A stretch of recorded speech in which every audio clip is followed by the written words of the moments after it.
Hello welcome back to commerce. दोस्तों हम अपना नया सेशन स्टार्ट कर चुके हैं जो सेशन 21-22 है।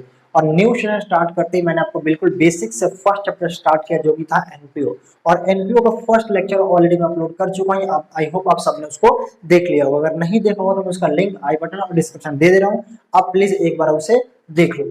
देखो मैंने फर्स्ट पार्ट में आपको समझाया था, इंट्रोडक्शन पार्ट ऑफ एनपीओ समझाया था और रिसिप्ट एंड पेमेंट अकाउंट मैंने कंप्लीट करा दिया था, उसके एक प्रैक्टिकल क्वेश्चन भी करा दिए थे। तो आई होप आपके रिसिप्ट एंड पेमेंट अकाउंट के सारे प्रैक्टिकल क्वेश्चन आपने अपनी बुक के कंप्लीट कर लिए होंगे। अगर किसी कोई क्वेश्चन में डाउट है तो आप प्लीज मुझसे कमेंट करके पूछ लेना। देखो आज का जो हमारा है लेक्चर नंबर 2 है और इसमें हम पढ़ने वाले हैं फंड बेस्ड अकाउंटिंग, यानी एनपीओ के पास जो फंड आता है उसको कैसे मैनेज करता है और उसकी अकाउंटिंग कैसे की जाती है। अब बात आती है कि सर फंड या डोनेशन होता क्या। देखो कोई ऐसी ऑर्गेनाइजेशन जिसका मोटिव प्रॉफिट अर्न करना नहीं है, उसको रन करने के लिए मनी की रिक्वायरमेंट आती है। और वो मनी कहाँ से लेता है, किसी ना किसी डोनेशन के तौर पे लेता है, या अपने मेंबर से मेंबरशिप फी के तौर पे लेता है, या सब्सक्रिप्शन के तौर पे लेता है। तो आज हम ये पढ़ने वाले हैं कि ऐसी कोई एनजीओ यानी ऐसी कोई संस्था, ऐसी कोई एनपीओ, ऐसी कोई ऑर्गेनाइजेशन जिसके पास फंड आता है उस फंड को कैसे मैनेज करता है और कैसे उसकी अकाउंटिंग की जाती है। उसी टॉपिक को हम बोलते हैं फंड बेस्ड अकाउंटिंग। अब देखो फंड या डोनेशन दोनों सेम चीज है, दोनों में कुछ भी डिफरेंस नहीं। आप फंड बोल लो या डोनेशन बोल लो, तो फंड या डोनेशन दो तरह के होते हैं। एक होता है अनरिस्ट्रिक्टेड फंड या जनरल फंड, और एक होता है रिस्ट्रिक्टेड या स्पेसिफिक फंड। सबसे पहले अगर हम बात करें अनरिस्ट्रिक्टेड या जनरल फंड, देखो नाम से पता चल रहा है अनरिस्ट्रिक्टेड, यानी इस फंड के साथ कोई रिस्ट्रिक्शन नहीं लगी हुई है, या उसको हम जनरल फंड नहीं बोलते। सपोज आपने किसी एनजीओ के पास गए और उसको 1 लाख रुपए दिए और साथ में आपने कोई भी कंडीशन नहीं लगाई, यानी आपने उसको 1 लाख रुपए दिया और आप सीधा अपने घर आ गए। वो 1 लाख रुपए किया अनरिस्ट्रिक्टेड यानी जनरल है। अब वो एनजीओ जो है उसका कुछ भी कर सकता है। हो सकता है कि वो कहीं अपने लिए बिल्डिंग बनवा दे, हो सकता है कुछ एनजीओ में कुछ बच्चे उनके लिए कुछ बुक्स ला दे, हो सकता है कुछ भी करें, यानी उसके फंड पे कोई रिस्ट्रिक्शन नहीं है। आपने उसको पैसे दिया और वापस सीधा घर आ गया, आपने उस डोनेशन के साथ उस फंड के साथ कोई कंडीशन नहीं लगाई। तो उस फंड को हम बोलते हैं अनरिस्ट्रिक्टेड फंड या जनरल फंड।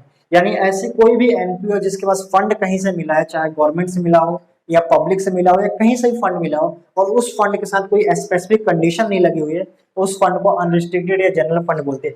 एग्जाम्पल के तौर पे अगर आपकी बुक में लिखा है जनरल फंड या जनरल डोनेशन या सिर्फ डोनेशन ऐसा कुछ लिखा हुआ है, तो समझ जाना कि ये अनरिस्ट्रिक्टेड है, इसके पास कोई रिस्ट्रिक्शन नहीं लगी हुई है। तो जो अनरिस्ट्रिक्टेड फंड होता है वो एनपीओ के लिए इनकम होता है। क्या लिखा है, it is income for the NPO and credited to income expenditure account. यानी आपने उसको सिर्फ पैसा दिया, अब अपने कोई रिस्ट्रिक्शन नहीं लगा, तो ये इसके लिए इनकम है। वो अब इनकम है तो कुछ भी कर सकता है। देखो आपकी इनकम है तो आप उसे कहीं भी यूज कर सकते हो। ऐसी सेम उस एनपीओ के लिए वो पैसा इनकम बन जाएगा। तो इनकम है तो क्या करेगा, इनकम एंड एक्सपेंडिचर अकाउंट में अपनी इनकम साइड यानी क्रेडिट साइड शो कर देगा।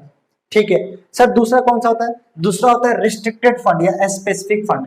अब रिस्ट्रिक्टेड या स्पेसिफिक फंड क्या होता है, ऐसा फंड जिसके साथ कोई ना कोई रिस्ट्रिक्शन लगी होती है, उसको रिस्ट्रिक्टेड या स्पेसिफिक फंड बोलते हैं। सपोज क्या है, गवर्नमेंट ग्रांट है, एंडोमेंट फंड है, एन्युटी फंड है, लोन फंड है, फिक्स एसेट फंड है, प्राइज फंड है, ये सारे क्या स्पेसिफिक फंड है। मैं सबके बारे में एक एक करके समझाऊंगा। सबसे पहले इसको समझते हैं, प्राइज फंड क्या है। देखो नाम के साथ जुड़ा हुआ है प्राइज फंड।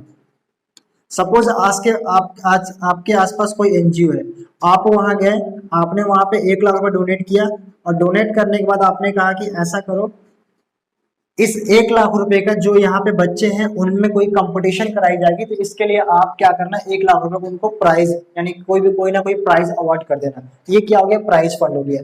यानी ये फंड क्या है, रिस्ट्रिक्टेड है, यानी जो एनपीओ है उसको कहीं भी यूज नहीं कर सकता। सिर्फ 1 लाख रुपए जो दिया है आपने उसे सिर्फ वो प्राइज डिस्ट्रीब्यूट करने में ही यूज कर सकता है। सर अगर उस पैसा बच गया तो ऐसे ही पड़ा रहेगा लायबिलिटी में। मैं बताऊंगा इसकी अकाउंटिंग क्या होती है। फिक्स एसेट फंड क्या है, अब देखो फिक्स एसेट फंड क्या है। सपोज आप किसी एनजीओ में गए और वहां पे आपने 5 लाख रुपए डोनेट कर दिया और कहा ऐसा करो 5 लाख रुपए का ना ये बिल्डिंग तुम रिपेयर करवा लेना, या एक न्यू बिल्डिंग बनवा लेना, या आपने कहा कुछ फर्नीचर खरीद लेना, या आपने कहा यहाँ पे कुछ मशीनरी लगवा लेना, या ऐसा कुछ भी, या आपने जो 5 लाख रुपए दिए उसके साथ आपने रिस्ट्रिक्शन लगा दी है कि आप इस 5 लाख रुपए से आपको यही काम करने हैं।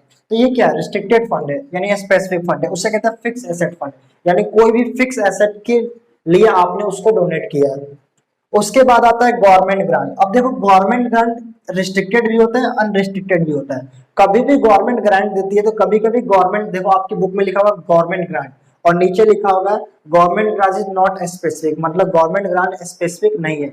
तब तो आप उसको इनकम ट्रीट करोगे, इनकम एक्सपेंडिचर अकाउंट में इनकम साइड दिखाओगे। लेकिन अगर लिखा होगा गवर्नमेंट ग्रांट, ऐसा कुछ लिखा होगा गवर्नमेंट ग्रांट फॉर, सपोज अभी कोरोना चल रहा है तो गवर्नमेंट ने हमें ग्रांट दिया है यानी पैसे दिए हैं ताकि सारे बच्चों को वैक्सीन लगवा सके। कोई एक स्कूल थी, उस स्कूल को गवर्नमेंट ने 10 लाख रुपए दिए और कहा कि सारे के सारे बच्चों को वैक्सीन लगवा देना। तो ये क्या है, गवर्नमेंट से जो ग्रांट मिला यानी जो पैसे मिले हमें वो स्पेसिफिक लिए मिला, क्यों मिला, क्योंकि वैक्सीन लगवाने सारे बच्चों को। या फिर और भी ऐसी कुछ भी हो सकता है, गवर्नमेंट ने पैसे दिए कि इस बच्चों के लिए ये काम कर देना, तो कुछ भी या स्पेसिफिक चीजों के लिए मिला हो तो मुझे क्या कहते हैं, गवर्नमेंट ग्रांट कहते हैं। अब आती बात एंडोमेंट फंड की। तो एंडोमेंट फंड क्या होता है, देखो ऐसा फंड, ध्यान देना, ऐसा फंड जिस पैसे को आपको इन्वेस्ट करके और उससे जो इनकम आती है उसको आपको कहीं ना कहीं यूज करना है। सपोज देखो एक स्कूल था, ठीक है, उस स्कूल का ना ईयरली 2 लाख रुपए का या 3 लाख रुपए का इलेक्ट्रिसिटी बिल आता था।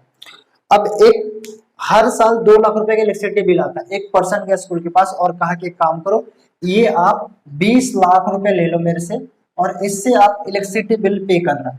अब 20 लाख रुपए उस पर्सन ने डोनेट कर दिया, अगर वो 2 लाख रुपए पर ईयर अगर इलेक्ट्रिसिटी बिल पे करेगा 10 साल में तो पैसा खत्म हो जाएगा।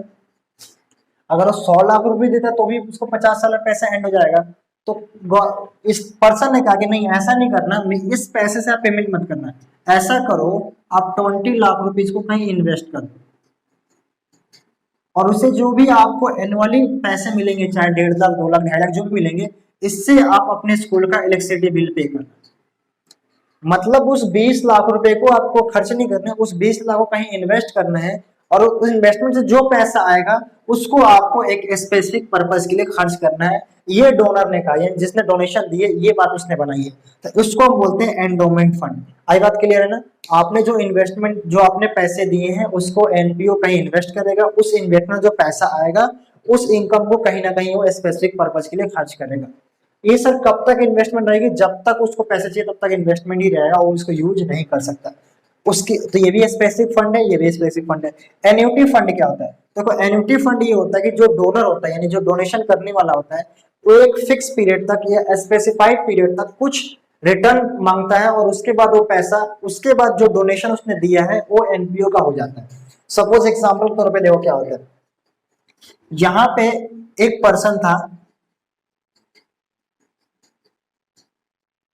मिस्टर एक्स, इसके पास एक बिल्डिंग थी और इस बिल्डिंग को इसने क्या कर दिया, दान कर दिया, डोनेट कर दिया एक एनजीओ को, ठीक है। अब इस मिस्टर एक्स ने कहा देखो भाई एनजीओ, ये मेरी बिल्डिंग है, मैं अकेला हूं, मेरे बाल बच्चे या मेरे बाद कोई नहीं है, मेरा ऊपर भी नहीं आगे नहीं पीछे नहीं कोई भी नहीं। अब ये जो मेरी पूरी बिल्डिंग है यही मेरी है जो है, मैं आपको इसको डोनेट करता हूं, लेकिन जब तक मैं जिंदा रहूंगा तब तक आपको मेरे को हर महीने 20,000 रुपीज देने पड़ेंगे या 50,000 रुपीज देने पड़ेंगे या 1 लाख रुपीज देने पड़ेंगे, ऐसा कुछ भी उसने कंडीशन लगा दी। अगर मैं मर गया उसके बाद ये बिल्डिंग आपकी, इसे कहते हैं एन्युटी फंड।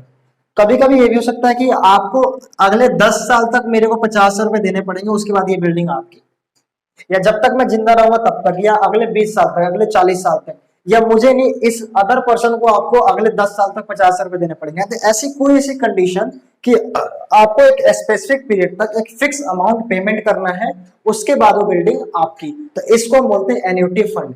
यानी जब तक ये पैसा इसको देता रहेगा तब तक ये लायबिलिटी रहेगी, जब वो स्पेसिफिक पीरियड खत्म हो जाएगा तब एनजीओ के लिए ये बिल्डिंग एसेट बन जाएगा। तो ये भी हमारा क्या होता है कि स्पेसिफिक फंड या रिस्ट्रिक्टेड फंड होता है।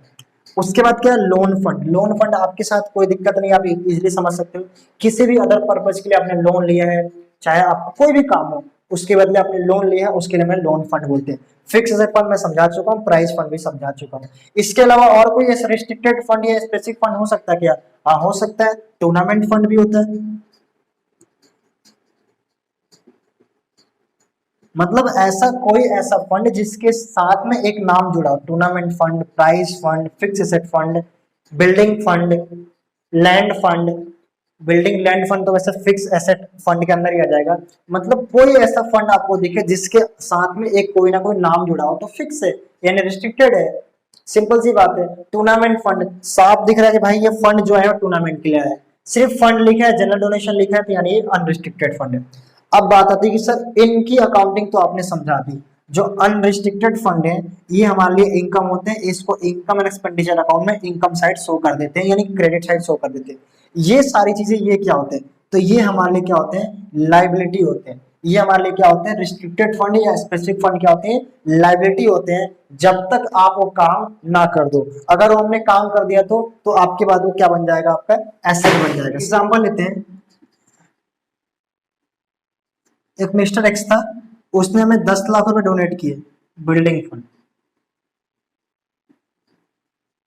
बिल्डिंग फंड के लिए 10 लाख रुपए डोनेट किया, क्या होगा, फिक्स एसेट फंड हो गया। तो हम क्या करेंगे, उसको बैलेंस शीट में लाइबिलिटी साइड लिखेंगे बिल्डिंग फंड 10 लाख रुपए। हमने ये हमारे लिए क्या लाइबिलिटी है, क्यों, क्योंकि जो फंड आया हो बिल्डिंग के लिए, जब तक हम बिल्डिंग ना बनवा दें तब तक वो बिल्डिंग फंड हमारी लाइबिलिटी होती है। सपोज हमने सर बिल्डिंग बनवा दी और उस पे जो बिल्डिंग बनवाया है उस कंस्ट्रक्शन पे जो एक्सपेंस हुआ है वो 8 लाख रुपए हुआ, तो यहाँ से 8 लाख माइनस कर देंगे, 2 लाख का बिल्डिंग फंड अभी भी रिमेनिंग यहाँ रहेगा, और यहाँ पे एक आ जाएगा मेरा building fund, sorry building fund नहीं, बिल्डिंग जो हमने बिल्डिंग बनवा दी है वो हमारी एसेट है कितने लाख रुपए के, 8 लाख रुपए का, और कैपिटल फंड में भी ऐड हो जाएगा। बताऊंगा, अभी सिर्फ मैं फंड की अकाउंटिंग समझा रहा हूँ। तो मेरा जो फंड की अकाउंटिंग है, 10 लाख रुपए का फंड था, 8 लाख रुपए खर्च के लिए 2 लाख बचा हुआ, सिंपल सी बात है। तो अभी भी लाइबिलिटी में शो करेगा 2 लाख रुपए। सर ये 2 लाख रुपए कब तक शो करे, जब तक आप ये 2 लाख भी खर्च ना कर दो। सर हम किसी और से कहीं खर्च कर सकते हैं, सपोज हमें बिल्डिंग में मशीन पे खर्च कर दिया, नहीं कर सकते। अगर ये 10 लाख रुपए बिल्डिंग फंड के लिए आया तो आप बिल्डिंग पे ही 10 लाख खर्च करोगे, अदरवाइज ऐसी की ऐसी 2 लाख रुपए ही रहेगा। तो बिल्डिंग फंड कितना रिसीव हुआ था, 10 लाख रुपए, कितना खर्च कर दिया, 8 लाख, बचा कितना, 2 लाख, ऐसे ही रहेगा। हम कभी फिर से बिल्डिंग बनवा देंगे, सपोज हमने 2 लाख रुपए और खर्च कर दिया उस पर, ये जीरो हो गया, कोई दिक्कत नहीं। या ये भी हो सकता है कि सर 2 लाख रुपए बिल्डिंग फंड बचा हुआ था और हमने कुछ किसी और ने फिर से फंड दे दिया बिल्डिंग के लिए, 3 लाख रुपए और दे दिए, ये 3 लाख इसी में ऐड हो जाएगा, ये कितना आ जाएगा, 5 लाख रुपए आ जाएगा। एक तरीका ये है। सर ऐसा हो सकता है क्या, जितना फंड है उससे ज्यादा हम खर्च कर दें, हाँ ये हो सकता है। आपका बिल्डिंग फंड कितना था, 10 लाख रुपए, और आपने एक्सपेंस कर दिया 12 लाख रुपए। तो जब ऐसा कभी सिचुएशन आएगा कि फंड से ज्यादा आपने एक्सपेंस कर दिया हो, तो उस केस में आप जितना फंड है उतना ही माइनस करोगे, और बाकी जो 2 लाख रुपए एक्सेस है, बाकी जो 2 लाख रुपए एक्सेस है उसको इनकम एंड एक्सपेंडिचर अकाउंट में डेबिट साइड दिखा दोगे। सपोज मेरे पास 10 लाख रुपए था, देखो 10 लाख की लायबिलिटी थी, 10 लाख मैंने खर्च कर दिया, तो कितना हो गया, नील, यानी यहां से मैंने 10 लाख रुपए पूरा यूज कर लिया। अभी भी 2 लाख रुपए बचा ना, तो 2 लाख का मेरा एक्सपेंस है, तो कहां जाएगा, इनकम एक्सपेंडिचर अकाउंट में डेबिट साइड। मतलब सिंपल सी बात है, जिस चीज के लिए फंड आया है उसको लायबिलिटी साइड रख दो, उस लायबिलिटी साइड वहीं पड़ा रहेगा जब तक आप उसको यूज ना करो। अगर आप उसको यूज करोगे, जितना फंड है उतना यूज करोगे, कोई दिक्कत नहीं, उससे कम यूज करोगे तो फंड वहीं पे रिमेनिंग रहेगा, उससे ज्यादा यूज करोगे, जितना एक्सेस फंड आपने यूज किया है उतना excess amount income expenditure account में डेबिट साइड शो करेगा, बस सिंपल सी बात। दूसरा पॉइंट है, सर सपोज हमारे पास 10 लाख रुपए का फंड था, बिल्डिंग फंड था, हमें अभी बिल्डिंग नहीं बनवानी, हमें 5 साल बाद बिल्डिंग बनवानी है, तो हमने इसको कहीं इन्वेस्ट कर दिया, और इन्वेस्ट करके हमने 3 लाख रुपए का इंटरेस्ट कमा लिया। ये 3 लाख रुपए हमारा इनकम है या लायबिलिटी है? तो अगर आपने किसी स्पेसिफिक फंड से एक सिंगल रुपीज भी अर्न किया तो उसी फंड में ऐड हो जाएगा, नहीं ये भी लायबिलिटी हो जाएगी। तो पता क्या लिखोगे यहाँ पे, बिल्डिंग फंड 10 लाख रुपए, ऐड इस पे जो आपने इंटरेस्ट ऑन इन्वेस्टमेंट कमाया 3 लाख रुपए, तो टोटल जो बिल्डिंग फंड निकल के आएगा वो अब हो गया 13 लाख रुपए। यानी आपने किसी स्पेसिफिक फंड से जो भी पैसा अर्न किया उसी फंड में उसको ऐड कर दिया जाएगा, तो अब आपका बिल्डिंग फंड आएगा 13 लाख रुपए। अब इसमें से आप खर्च करोगे, सपोज आप इसमें 12 लाख रुपए खर्च कर दिए, क्या 1 लाख बच जाएगा? आपने 13 खर्च कर दिया, जीरो हो जाएगा। आपने उससे ज्यादा खर्च कर दिए तो आपका इनकम एक्सपेंडिचर अकाउंट में डेबिट साइड आ जाएगा। तो यही हमारा है फंड बेस्ड अकाउंटिंग, इससे ज्यादा कुछ भी नहीं है, बहुत सिंपल है। देखो मैंने यहाँ पे लिखा भी है, donation receive for the specific purpose created to separate fund account and shown in the liability side of balance sheet. आप जो भी स्पेसिफिक फंड होगा liability side of balance sheet में शो करेंगे, उसको सेपरेट अकाउंट बना देंगे, ठीक है। दूसरा क्या है, income from these fund are created to respective fund and expenses payment from these fund are debited. कह रहा है कि अगर इस किसी फंड से, किसी भी फंड से अगर इनकम हुआ तो उसी फंड में क्रेडिट कर दिया जाएगा, और अगर उस फंड को आप खर्च करोगे तो उस फंड से डेबिट यानी उसमें से माइनस कर दिया जाएगा। लास्ट में क्या लिखा, any expenses over the fund will be debited in the income expenditure account. अगर कोई ऐसा एक्सपेंस हुआ any expenses over the fund, यानी फंड से ज्यादा अगर एक्सपेंस होता है तो आप क्या करोगे, इनकम एक्सपेंडिचर अकाउंट में डेबिट साइड शो कर दोगे। बस सिंपल यही है फंड बेस्ड अकाउंटिंग, इससे ज्यादा कुछ नहीं आता। आई होप आपको समझ में आ गया हो कि फंड बेस्ड अकाउंटिंग क्या हो। तो दोस्तों अब हम कुछ प्रैक्टिकल क्वेश्चन करते हैं जिससे आपके कॉन्सेप्ट और स्ट्रॉन्ग हो जाएंगे। जो मेरे हाथ में बुक है ये न्यू एडिशन टीएस अग्रवाल की बुक है, इसका क्वेश्चन नंबर है 12। बोला गया कि how will be the following item will deal while preparing the final account of club for the year ended 31 मार्च 2020। कह रहा है कि 31 मार्च 2020 को हम बुक्स फाइनल अकाउंट बना रहे हैं और इन सारे आइटम को कैसे डील करोगे। जो क्वेश्चन है सबसे पहले दिया हुआ प्राइज फंड। देखो प्राइज फंड हमारे लिए क्या है, लायबिलिटी है, क्योंकि स्पेसिफिक फंड है। अगर जनरल फंड होता तो मैं इसको कहाँ डालता, इनकम में डाल देता, इनकम एक्सपेंडिचर अकाउंट में क्रेडिट साइड। ये प्राइज फंड है, यानी नाम से पता चल रहा है कि ये जो पैसा आया है ये सिर्फ और सिर्फ प्राइज के लिए खर्च कर सकते हैं। इस प्राइज फंड को हम यहाँ पे लिख देंगे 1 लाख। सेकेंड पॉइंट में बोला हुआ कि prize fund investment invested 1 lakh रुपए, यानी जो 1 लाख रुपए का प्राइस फंड था इसको हमने कहीं इन्वेस्ट कर दिया।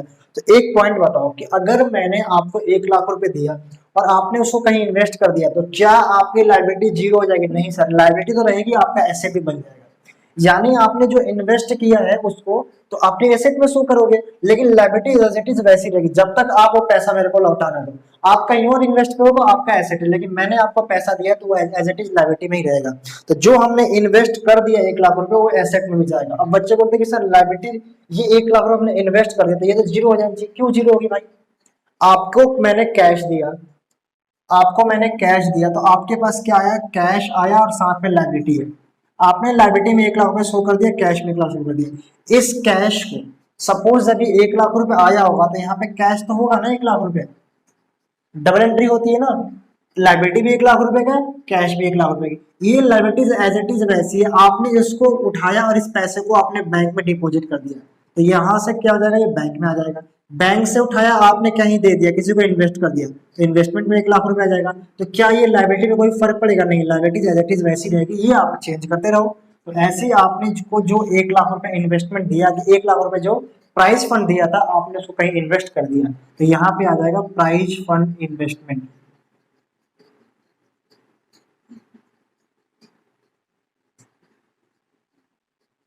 1 लाख रुपए ये एसेट में शो करेगा।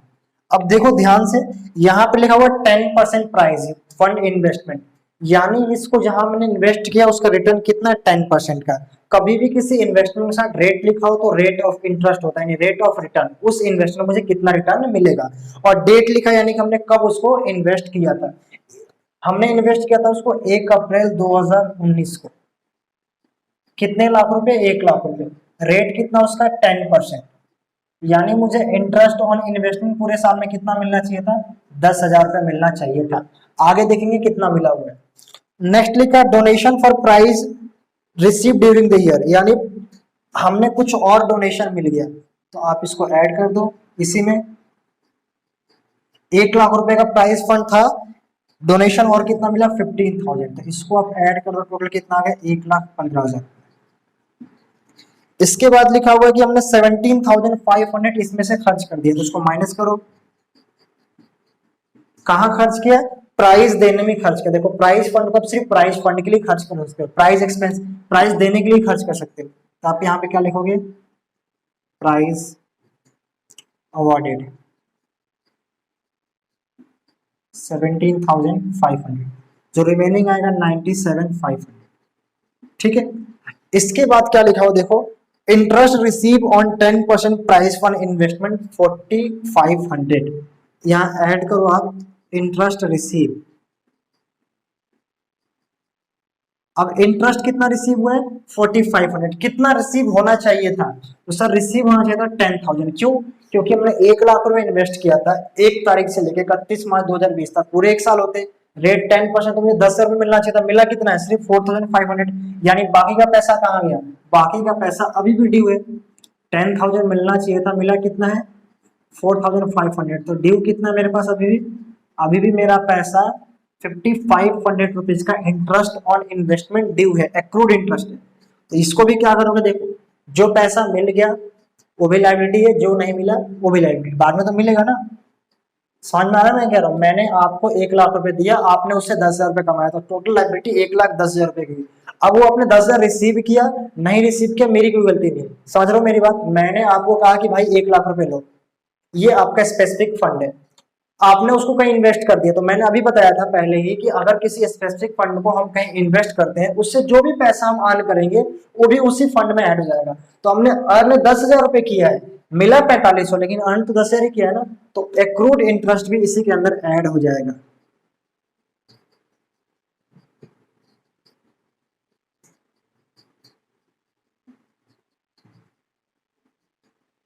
टोटल कितना आएगा ये? टोटल आएगा 1,07,500। तो ये मेरा आएगा 1,07,500 नेट प्राइस फंड की लाइबिलिटी। और जो 5,500 अभी भी नहीं मिला मेरे को, लाइबिलिटी तो ही मैं लाइबिलिटी में दिखा दिया, लेकिन एसेट भी है क्योंकि मुझे लेना है उस किसी से, यहाँ देना है इसलिए मैंने ऐड किया, ये लाइबिलिटी है, लेकिन यहाँ से तो मिलना है ना मेरे को। एक्रूड इंटरेस्ट 5,500, तो ये मेरा एसेट है। अब ये देखो कभी भी टोटल मत करना, इक्वल नहीं आएगा, क्योंकि ये एक्सट्रैक्ट बैलेंस शीट है, यानी जितनी रिक्वायरमेंट थी सब सिर्फ उतना ही हमने बनाया है। तो ये हमारा हो गया इस क्वेश्चन का फाइनल आंसर। कुछ नहीं करना, देखो जितना प्राइस फंड मेरे को आया मैंने दिखा दिया, जो भी उसमें और डोनेशन मिला ऐड कर दिया, जो भी एक्सपेंस था माइनस कर दिया। अगर मैंने उसको इन्वेस्ट किया, इन्वेस्टमेंट जो भी अर्न किया मैंने उसमें ऐड कर दिया, यही तो मैंने अभी आपको थ्योरेटिकली बताया था। अब आप चाहो तो डायरेक्ट बैलेंस शीट ऐसे बना सकते हो, या फिर आप ये सारी कैलकुलेशन रफ में कर सकते हो, और रफ में करने के बाद नीचे आप नोट दे सकते हो। नोट में क्या दोगे? नोट में दोगे price fund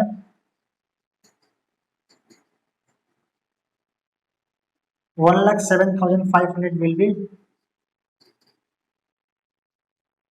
shown in balance sheet as a liability in liability, और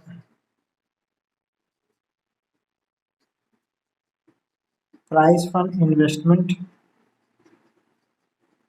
₹1 lakh and accrued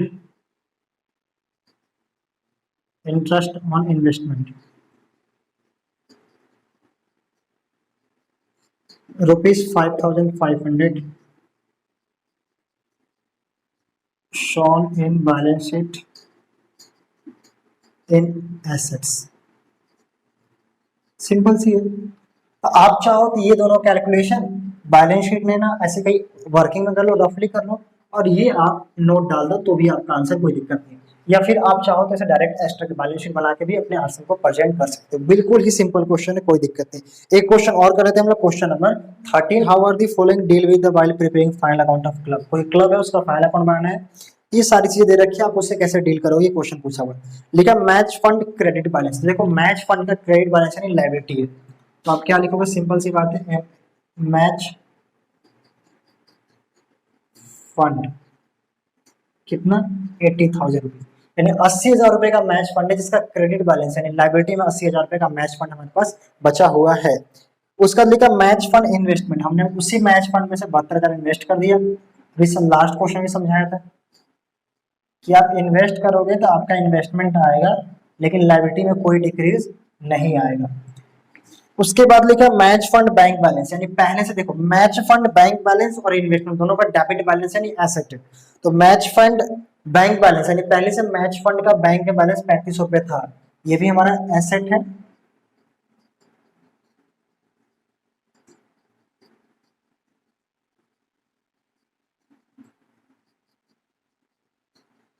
इसको आप एसेट में शो कर दो।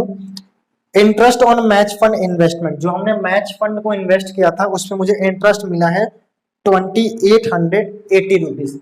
अब सर इसमें एक्रूड इंटरेस्ट का कोई कॉन्सेप्ट नहीं है, क्यों? क्योंकि रेट ऑफ इंटरेस्ट नहीं दिया हुआ है, तो जो मिला हम समझ लेंगे उतना ही था हमारा।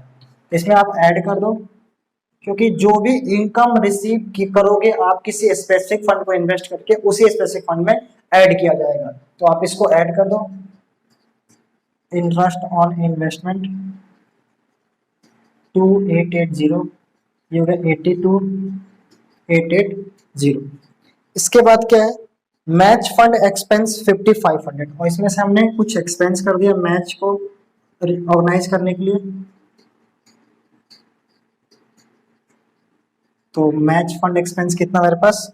5,500। इसको माइनस कर दो, तो माइनस करने के बाद जो भी आएगा ये आएगा 803 और 7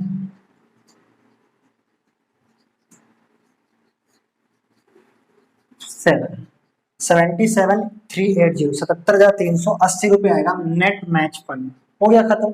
आप चाहो तो नोट दे दो।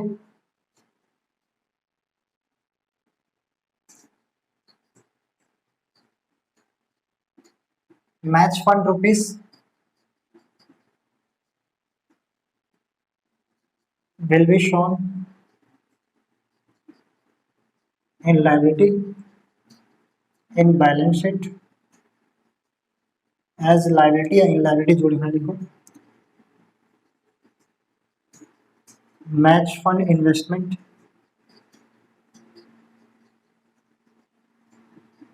₹72,000 and match fund bank balance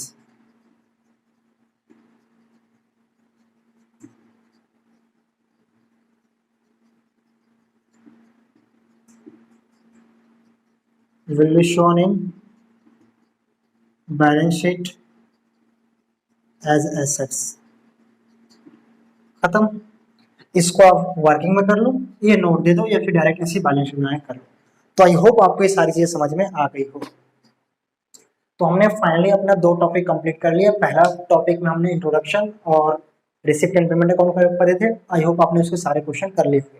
दूसरा हमारा था फंड बेस्ड अकाउंटिंग। इसको मैंने 100% कंप्लीट करा दिया। ऐसा कोई ऐसा टॉपिक नहीं है जो इस चैप्टर से, इस टॉपिक से आपका रिमेनिंग है। सारी चीजें मैंने आपको समझा दी है। एक क्वेश्चन, लास्ट क्वेश्चन है, आई थिंक कौन सा था ये, 14 क्वेश्चन नंबर है। आप ट्राई करना, अगर नहीं होगा तो मैं नेक्स्ट वीडियो में उसको सॉल्व करा दूंगा। वैसे आप कर सकते हो, मैं आपको समझा चुका हूँ, ठीक है ना। देखो उसमें थोड़ा सा और समझाता हूँ क्या होता है। होता क्या है कि अगर कोई भी फंड सपोज, यहाँ पे मैं ये क्वेश्चन कंप्लीट हो गया, एक इसको मैं आगे लेके चलता हूँ। सपोज मेरे पास एक बिल्डिंग फंड था, ठीक है ना, यहाँ रखता हूँ। सपोज मेरे पास एक बिल्डिंग फंड था 10 लाख रुपए, और मैंने इसमें से 8 लाख रुपए की बिल्डिंग बनवा दी। तो अब 8 लाख रुपए माइनस करोगे, 2 लाख रुपए का ही बचेगा। और यहाँ पे आ जाएगा बिल्डिंग फंड कितने, न्यू बिल्डिंग कितना आ जाएगा, 8 लाख रुपए। आपका एसेट इंक्रीज हो रहा है, तो साथ ही साथ क्या हो जाएगा, जो भी कैपिटल फंड होगा उस कैपिटल फंड में भी ऐड कर देंगे। सपोज 20 लाख का पहले से कैपिटल फंड था, 8 लाख का न्यू बिल्डिंग और बन गया, तो अब मेरा कैपिटल आ जाएगा 28 लाख का। तो ध्यान रखना, किसी भी फंड से अगर कोई फिक्स एसेट का फंड होगा, ध्यान रखना, किसी फिक्स एसेट फंड को अगर मैं एक्सपेंस करूंगा और नया फिक्स एसेट जनरेट करेंगे, तो उस फिक्स एसेट जितना बढ़ेगा उतने से मेरा कैपिटल भी इंक्रीज हो जाएगा। और एनपीओ में कैपिटल को हम कैपिटल फंड बोलते हैं। सर यहाँ पे जो आपने इन्वेस्ट किया तो कैपिटल में क्यों नहीं ऐड किया, क्योंकि जो मैंने पैसा इन्वेस्ट किया वो कैश से इन्वेस्ट किया, कैश या बैंक चला गया, इन्वेस्टमेंट आ गया, मतलब एक एसेट गया दूसरा एसेट आया, तो एसेट में कोई फर्दर इंक्रीज नहीं हुआ है। समझ रहे मेरे बात। यहाँ पे क्या हुआ था, यहाँ पे ये था, यहाँ पे मेरी कैपिटल थी 10 लाख रुपए की सपोज, और यहाँ मेरे पास एसेट भी था 10 लाख रुपए का, ठीक है। हुआ क्या कि बिल्डिंग फंड मेरा मिला 20 लाख रुपए, तो यहाँ पे बैंक या कैश भी आया 20 लाख रुपए, सपोज बैंक ले लो, इक्वल चल रहा है, इक्वल चल रहा है ना। अब ये 20 लाख रुपए का मैंने क्या कर दिया, बिल्डिंग बनवा दी, तो ये 20 लाख रुपए जीरो हो गए, यहाँ से खत्म। और ये बैंक से भी 20 लाख वाला खत्म हो गया। सर ये कहाँ गया बैंक से 20 लाख, आपने जो बिल्डिंग बनाई है उस पर पेमेंट तो करोगे ना, तो ये भी गया 20 लाख रुपए, ये भी गया, तो ये मेरा बिल्डिंग फंड लायबिलिटी का जीरो हो गया, बैंक बैलेंस भी जीरो हो गया। लेकिन बैंक बैलेंस जीरो तो हो गया, यहाँ पे एक नया बिल्डिंग आ गया 20 लाख रुपए का। अगर आप टोटल करोगे तो 30 लाख आएगा। 10 लाख का एसेट पहले से था, न्यू एसेट 20 लाख, कितना हो गया 30 लाख रुपए। लेकिन इधर कितना आएगा, इधर सिर्फ 10 लाख रुपए आएगा। क्यों, क्योंकि जब आपके पास एक नया एसेट आया है तो वो एसेट मेरे लिए क्या है, वो एसेट मेरे लिए कैपिटल है, क्योंकि मेरा हो गया, तो मैं अपना कैपिटल में तो 10 लाख 20 लाख रुपए ऐड करूंगा। न्यू एसेट कितना आएगा, 30 लाख रुपए, इसकी टोटल कैपिटल कितना आएगा, 30 लाख रुपए का, तो यहाँ भी कितना आएगा 30 लाख रुपए। तो कभी भी फिक्स एसेट्स फंड आएगा, उसको एक्सपेंस करोगे और नया एसेट जनरेट करोगे, तो उतना अमाउंट भी कैपिटल में ऐड हो जाएगा। अगले क्वेश्चन में इसी कॉन्सेप्ट को आपको यूज करके करना है। तो आई होप आपको सारी चीजें समझ में आ गई। अगर फिर भी नहीं होगा तो प्लीज मुझसे बताना कमेंट करके, मैं उसको नेक्स्ट अलग से सेपरेट वीडियो में तुरंत ही अपलोड कर दूंगा सॉल्व करा के। थैंक यू सो मच दोस्तों। अगर ये वीडियो हेल्पफुल लगी तो प्लीज इस चैनल को सब्सक्राइब करना, कमेंट करके जरूर बताना कि वीडियो कैसी लगी। कोई दिक्कत है तो भी कमेंट करके बताना। और देखो यार, शेयर जरूर करना, आप लोग शेयर नहीं करते हो। एक वीडियो पे 10 20 और 50 100 से ऊपर व्यू नहीं आता, फिर मोटिवेशन डाउन हो जाता है। तो प्लीज शेयर करो, जितना सपोर्ट कर सकते हो सपोर्ट करो। मैं भी आपको फुल सपोर्ट कर रहा हूँ, हम भी ग्रो करें और मैं आपको ऐसे ही पढ़ाता हूँ। Thank you so much. Channel को सब्सक्राइब जरूर करना, शेयर जरूर करना फ्रेंड्स के साथ, मैं आपसे मिलता हूँ नेक्स्ट वीडियो में, तब तक के लिए टेक केयर।